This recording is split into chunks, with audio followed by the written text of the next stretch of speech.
Je vais commencer par une petite anecdote. Il y a quelques années, je crois que ça nous est tous arrivé, je réunissais mes sites de visite, on organise une bonne session, un bon plan de communication avec une grosse stratégie derrière. On sort de 3 heures de réunion et puis on croise à la terrasse d'un café un jeune serveur saisonnier et qui dit à des touristes « Oh, bah, ici, il n'y a pas grand-chose à faire. Allez sur La Rochelle, il y a l'aquarium. Rochefort, pour saluer Virginie là-bas qui nous a applaudi, merci. » Donc voilà. Quand on a vu ça, on s'est dit, ça rejoint ce qui a été dit ce matin, je crois, par Dominique, on peut faire tous les plans de communication du monde. Si on n'a pas bien travaillé en interne localement, c'est compliqué. Donc les saisonniers, on s'est dit, il va vraiment falloir travailler pour eux, pour leur bien-être, pour quand on parle de qualité de vie au travail, et pour eux aussi, ce soit un environnement de qualité. Alors en termes d'environnement, je vous présente notre bureau. Pas désagréable. Marie qui était là, elle est souvent dans le Nord en vacances, elle est partie. Donc notre bureau, alors vous voyez, il est plutôt sympa, mais il a un inconvénient, on n'a pas d'arrière-pays. Quand on est sur l'île, nos saisonniers, ils ne peuvent pas vivre dans le petit village un peu plus loin. On est sur un environnement qui est bien sûr un environnement insulaire. On accueille, donc on a un territoire avec une forte touristicité, donc on accueille à peu près 3000 saisonniers chaque année. Et donc, comme je vous l'ai dit, depuis 6-7 ans maintenant, on a décidé non pas de mener une action, et c'est là où je veux en venir, on a décidé de mener un vrai projet global qui intègre plusieurs composantes qui vont reprendre une partie des exemples que vous avez vus. C'est d'abord penser à eux. Je crois que le mot le plus important, c'est de la considération. Il a fallu qu'on considère ces gens, qu'on ne pense pas en disant « bon voilà, on a besoin d'une main-d'œuvre et puis au revoir, c'est terminé ». Non, les retours qu'on verra, Émeric vous en parlera tout à l'heure, c'est déjà de considérer les saisonniers que l'on a. Donc, c'est des outils de communication, ils sont nombreux, des Facebook, des guides papier pendant un certain temps, un espace saisonnier sur notre site internet. On a une démarche globale sur le volet communication. Le logement est bien sûr essentiel sur un territoire comme le nôtre. Donc, on a eu des démarches auprès de nos professionnels, comme ça a été vu sur Rochefort, pareil. On a cherché tous les propriétaires qui pouvaient avoir à disposition des logements, des systèmes de colocation, de chambres chez l'habitant, des espaces même pour certains qui avaient des camions aménagés. Bref, on a essayé de penser à tous les publics. Et on a même des projets un petit peu plus ambitieux, comme vous voyez, une résidence qui devrait permettre prochainement d'accueillir des saisonniers. Donc le logement, c'est important. Problématique de recrutement qui est plus récente, que l'on est nombreux à connaître dans cette salle. Comment arriver à recruter? Bon, alors il y a des actions classiques, de forums et autres, mais on a eu, vous voyez, des gens qui font du badminton. On a essayé de faire des rencontres entre des jeunes, des employeurs. Comment faire pour que ça puisse matcher entre eux et qu'ils se connaissent. C'est des partenariats mer-montagne.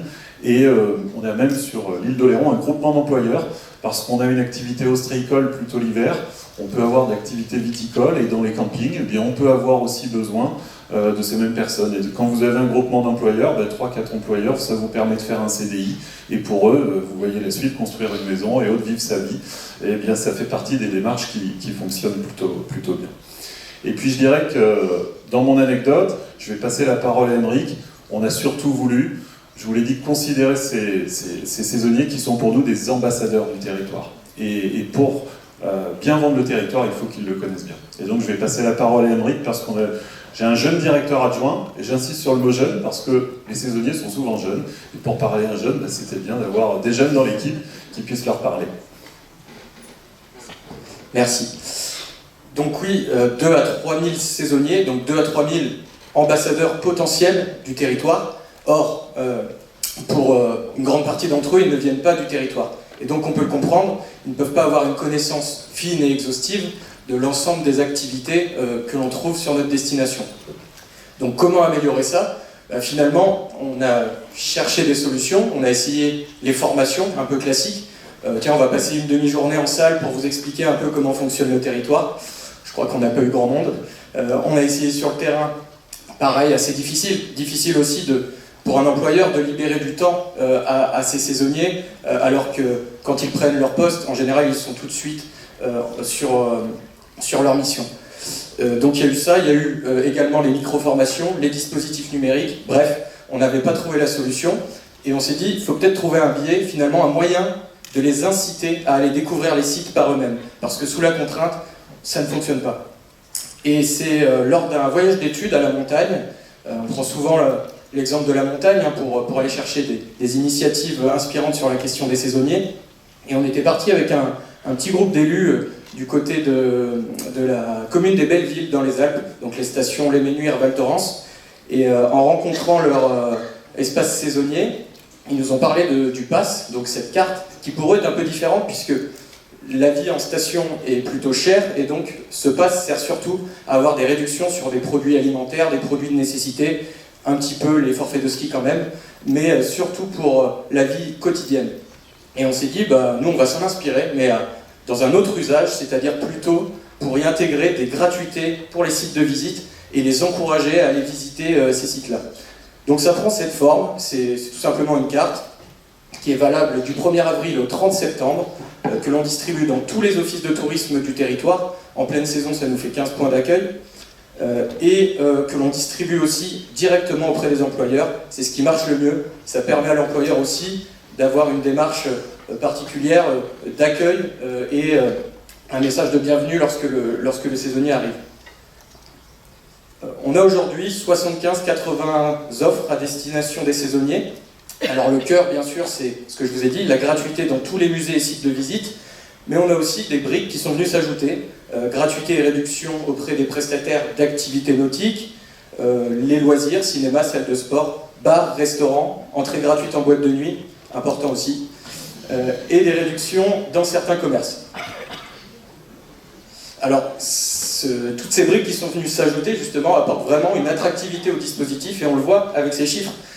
Quand le dispositif s'est lancé en 2018, on a distribué 450 cartes. L'année d'après, on a quasiment doublé, 850.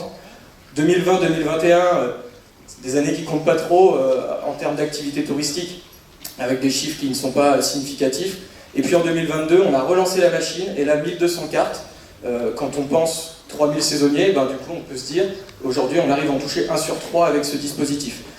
2023, on est déjà à plus de 1000 alors qu'on est le 11 mai. C'était un chiffre qu'on avait atteint l'année dernière autour du 20 juillet.